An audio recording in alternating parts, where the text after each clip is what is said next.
MIM కోటలో పాగా వేయడమే లక్ష్యంగా హైదరాబాద్లోని పాతబస్తీలో ఇవాళ కేంద్ర హోంశాఖ మంత్రి అమిత్ షా పర్యటించనున్నారు.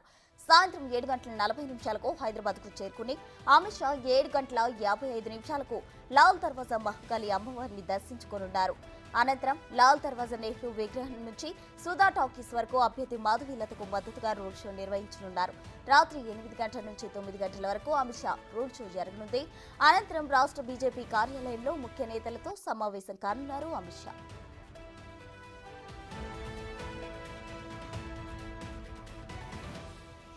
అనంతరం ఇవాళ రాత్రి హైదరాబాద్లోనే అమిత్ షా బస చేయనున్నారు. ఈ క్రమంలో బీజేపీ కార్యాలయాన్ని కేంద్ర భద్రతా బలగాలు తమ ఆధీనంలోకి తీసుకున్నాయి. ఇప్పటికే 30 మంది సిఆర్పీఎఫ్ సిబ్బంది బీజేపీ ఆఫీస్కు చేరుకున్నారు.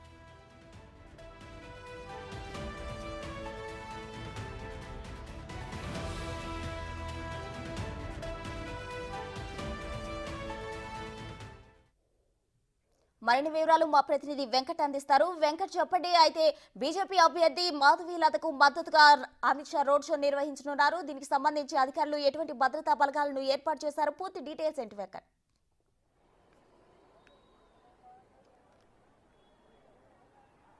ప్రస్తుత ఎన్నికల ప్రచారంలో భాగంగా ఇవాళ కేంద్ర హోంశాఖ మంత్రి అమిత్ షా నగరానికి రాబోతున్నారు. పాతబస్తీలో ఇవాళ భారీ రోడ్ షోలో ఆయన పాల్గొనబోతున్నారు. బీజేపీ అభ్యర్థి మాధవి లతకు మద్దతుగా ఇవాళ పాతబస్తీలో ప్రచారం చేయబోతున్నారు. అందులో భాగంగానే మొదటిగా అమిత్ షా సాయంత్రం లాల్ దర్వాజా అమ్మవారిని దర్శించుకొని ప్రత్యేక పూజలు నిర్వహించి అనంతరం రోడ్ షోలో పాల్గొంటారు. రోడ్ షోలో మాధవలతతో పాటు రాష్ట్ర ముఖ్య నేతలు కూడా పాల్గొంటారు. ఖచ్చితంగా పాతబస్తీలో పాగా వేయాలనేది బీజేపీ లక్ష్యం. ఆ లక్ష్యంగానే ఎంఐఎంని గద్దెదించాలి, ఎంఐఎంని కొట్టాలి, ఇక్కడ బీజేపీ జెండా ఎగరేయాలనేది బీజేపీ ముందున్న లక్ష్యం. ఆ లక్ష్యం ప్రకారమే బీజేపీ పక్క ప్లాన్ చేస్తుంది. అందులో భాగంగానే కేంద్ర హోంశాఖ మంత్రి ఇవాళ హైదరాబాద్కు రాబోతున్నారు. హైదరాబాద్ పార్లమెంట్ సెగ్మెంట్లో ఆయన విస్తృతంగా ప్రచారం చేయబోతున్నారు. ప్రచారం తర్వాత భారీగా రోడ్ షోలో పాల్గొనబోతున్నారు. ప్రస్తుతం మనం లాల్ దర్వాజా దగ్గర ఉన్నాం. లాల్ దర్వాజాలో ఎక్కడెక్కడ రోడ్ షో ఉండబోతుందో ఒకసారి మనం ప్రత్యక్షంగా చూసుకోవచ్చు. ప్రస్తుతం చూస్తున్న ఈ రోడ్డు మొత్తం కూడా లాల్ దర్వాజా అమ్మవారి ఈ రోడ్ అంతా కూడా భారీగా మొత్తం కూడా బీజేపీ జెండాలతో మొత్తం కూడా కాషాయం అయిందని చెప్పుకోవచ్చు. ఇదంతా కూడా అమ్మవారి ఇక్కడ నుంచి దాదాపు ఒక 700 మీటర్ల దూరంలో అమ్మవారి ఆలయం ఉంటుంది. అమ్మవారి ఆలయంలో ప్రత్యేక పూజలు నిర్వహిస్తారు అమిత్ షా. ప్రత్యేక పూజల అనంతరం అమ్మవారి టెంపుల్ నుంచి రోడ్ షో ప్రారంభమవుతుంది. భారీగా జన సమీకరణ కూడా చేయబోతున్నారు. ఇప్పటికే పోలీసులు భారీ బందోబస్తు చేసిండ్రు. ఇక్కడ చార్మినార్, లాల్ దర్వాజా, షాలిబండ మొత్తం కూడా పోలీసులు అదుపులో తీసుకున్నారు.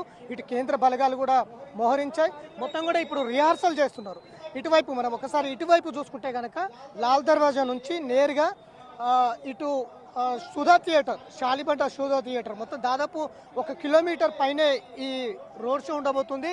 పోలీసులు ఇప్పటికే ఇదంతా కూడా ట్రాఫిక్ కావచ్చు, ఈ మొత్తం ఇక్కడ ఉన్నటువంటి చిరు వ్యాపారులు కావచ్చు, షాప్స్ కావచ్చు, ఇవన్నీ కూడా మధ్యాహ్నం వరకే మీరు చూసుకోవాలి. ఆఫ్టర్ మధ్యాహ్నం మొత్తం కూడా క్లోజ్ చేయాలనేది స్పష్టంగా ఆదేశాలు కూడా జారీ చేసినటువంటి సిచ్యువేషన్ ఉంది. ఇప్పటికే రిహార్సల్ చేస్తున్నారు. ఎక్కడెక్కడ అమిత్ షా రోడ్ షో ఉండబోతుంది, ఎక్కడెక్కడ లేదు, ఎలా నిర్వహించాలనే దాని మీద ఇప్పటికే కేంద్ర బలగాలుగా ఇటు పోలీసులు, ఇంటెలిజెన్స్ మొత్తం కూడా ఒక నిర్దిష్టమైన రోడ్ షోకు ప్రణాళికలు చేస్తున్నటువంటి నేపథ్యం కనిపిస్తూ ఉంది. అమ్మవారి దర్శనం అనంతరం నేరుగా రోడ్ షోలో పాతబస్తీ ప్రజలకు అభివాదం చేసుకుంటూ, అంటే బహుశా హైదరాబాద్లో ఇంత పెద్ద రోడ్ షో ఒక కేంద్ర హోంశాఖ అది పాతబస్తీలో చేయడం కూడా మొదటిసారి అని చెప్పుకోవచ్చు. ఖచ్చితంగా గత అసెంబ్లీ ఎన్నికల్లో బీజేపీకి ఇక్కడ ఓటు శాతం పెరిగిందనేది బీజేపీ అంచనా వేస్తుంది. ఆ ఓటు శాతంతో పాటు ఇప్పుడు పార్లమెంట్ ఎన్నికల్లో ఖచ్చితంగా కలిసి వస్తుంది. బీజేపీ ఇక్కడ హైదరాబాద్ పార్లమెంట్ సెగ్మెంట్లో ఖచ్చితంగా విజయం సాధిస్తుంది అనేది అధిష్టానం అంచనా వేస్తుంది. సర్వేలు కూడా ఆ విధంగా చెప్తున్నాయి అనేది ముందు నుంచి చెప్తా ఉంది. కాబట్టి ఈసారి ఖచ్చితంగా ఇక్కడ ఎంఐఎం కోటలో బీజేపీ జెండా ఎగరేయాలనేది బీజేపీ నేతలందరూ కూడా ఇప్పటి నుంచి ఇంటింటికి ప్రచారం కావచ్చు, ఇంటింటికి బీజేపీ జెండా కావచ్చు, ఇవన్నీ కూడా ముందుకు తీసుకెళ్తున్నటువంటి నేపథ్యం ఉంది. కాబట్టి ఖచ్చితంగా ఈ రోడ్ షోకు సంబంధించి మొత్తం కూడా పార్టీ శ్రేణులందరూ కూడా ఇప్పటికే పార్టీ కార్యక్రమాలు సాయంత్రం జరిగిపోయే రోడ్ షో పైన దృష్టి పెట్టారు. అందరూ కూడా పనుల్లో నిమగ్నమైనటువంటి నేపథ్యం ఉంది. ఇక కేంద్ర బలగాలు ఇప్పటికే మోహరించాయి. ఈ రోడ్ షో అనంతరం నేరుగా బీజేపీ రాష్ట్ర కార్యాలయానికి వెళ్తారు. రాష్ట్ర కార్యాలయంలో ముఖ్య నేతలతో సమావేశమవుతారు. ఇప్పటికే కేంద్ర బలగాలన్నీ కూడా బీజేపీ కార్యాలయాన్ని అదుపులో తీసుకున్నాయి. ఈవెన్ మీడియా వెహికల్స్ కూడా బీజేపీ కార్యాలయంలోకి రానివ్వడం లేదు.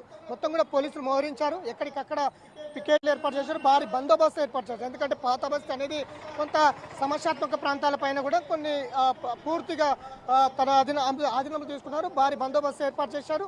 ఖచ్చితంగా రోడ్ షో సక్సెస్ చేసేందుకైతే పోలీసులు సిద్ధం ఉన్నారు. ఇటు బీజేపీ కార్యకర్తలు నేతలందరూ కూడా రోడ్ షో పైన దృష్టి పెట్టారు. ఖచ్చితంగా సాయంత్రం 5 నుంచి ఈ రోడ్ షో ప్రారంభమవుతుంది. అమ్మవారి దర్శనం అనంతరం రోడ్ షో ప్రారంభమవుతుంది. ఆ రోడ్ షో అనంతరం శాలిబండ సుధా థియేటర్ దగ్గర పాత బస్సు ప్రజల్ని ఉద్దేశించి అమిత్ షా మాట్లాడే అవకాశం అయితే కనిపిస్తూ ఉంది. Right Venkat, thank you.